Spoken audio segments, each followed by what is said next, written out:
बिस्मिल्लाहिर्रहमानिर्रहीम। अस्सलामुअलैकुम। Welcome to daily guides. आज मैं आपको कैम्ब्रिज के इंग्लिश के पेपर पैटर्न बताऊंगी, पेपर 1 का और पेपर 2 का। तो चलिए शुरू करते हैं। तो सबसे पहले हम पेपर 1 के ऊपर आ जाते हैं। ये CIs में इसको 1, 1, 2, 3 कहा जाता है। ये 50 मार्क्स का पेपर होता है जिसकी टाइम ड्यूरेशन 2 आवर्स है। ठीक है, तो इसमें 3 मेन चीज़ें आती हैं। ठीक है, होती 2 हैं लेकिन उसको हम 3 के अंदर डिवाइड कर देंगे क्योंकि वो 3 तरह की होती हैं। तो सबसे पहले हम शुरू करते हैं। तो सबसे पहले इसमें एक रीडिंग कॉम्प्रिहेंशन आता है जिसको मैं सेक्शन A या पार्ट A कह के रेफ़र करूँगी। रीडिंग कॉम्प्रिहेंशन आता है, उसमें 2 क्वेश्चन होते हैं मेनली, लेकिन जो पहला क्वेश्चन होता है उसका वो 25 मार्क्स का होता है। ठीक है, उसको कहते हैं रीडिंग फॉर मीनिंग। ठीक है, 16 + 9 2 क्वेश्चन होते हैं, 16 और 9 मार्क्स के, वो 25 मार्क्स का बनता है।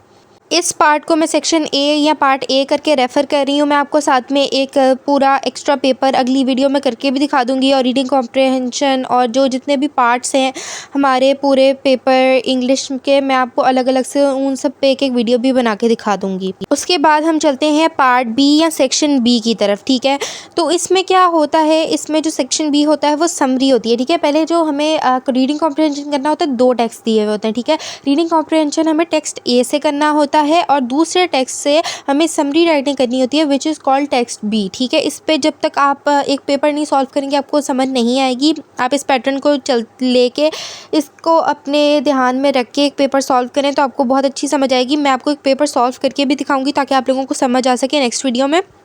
ठीक है, तो उसमें से आपको समरी लिखनी होती है अकॉर्डिंग टू क्वेश्चन, ध्यान से देख के समरी लिखनी होती है। वो होती है 20 मार्क्स की समरी होती है हमारी, 20 मार्क्स की, और उसके रिलेटेड ही हमारे पास एक शॉर्ट क्वेश्चन शॉर्ट रिस्पॉन्स आता है जो कि 5 मार्क्स का होता है।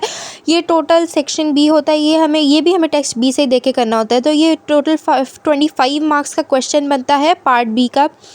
तो ये है बहुत सिंपल सा पार्ट पेपर 1 का पेपर पैटर्न। अब चलिए आते हैं हम पेपर 2 की तरफ। पेपर 2 जो है वो भी 50 मार्क्स का होता है, उसके लिए भी 2 आवर्स या 1 आवर 40 मिनट्स होते हैं। ठीक है, इसमें हमें सेक्शन A जो होता है ना, या पार्ट A, इसको जो मैं रेफ़र करके कह रही हूँ, उसमें आती है हमारे पास डायरेक्टेड राइटिंग। डायरेक्टेड राइटिंग में क्या होता है, एक टेक्स्ट हमें गिवन होता है, उसमें से देख के हमें एक चीज़ आती है, ये कंपल्सरी क्वेश्चन होता है 25 मार्क्स का। ठीक है, इसमें से एक चीज़ आती है, स्पीच आती है, आर्टिकल आता है, रिपोर्ट आती है, ईमेल आती है, लेटर आता है, इनफॉर्मल या फॉर्मल, या अगर मैं इसमें से कोई चीज़ मिस कर रही हूँ तो वो मैं बाद में ऐड कर दूँगी।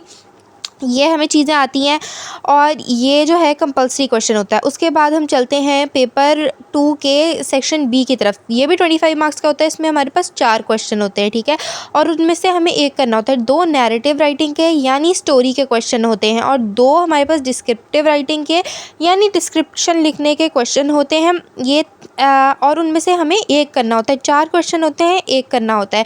ये है पूरा पेपर पैटर्न ऑफ पेपर 2।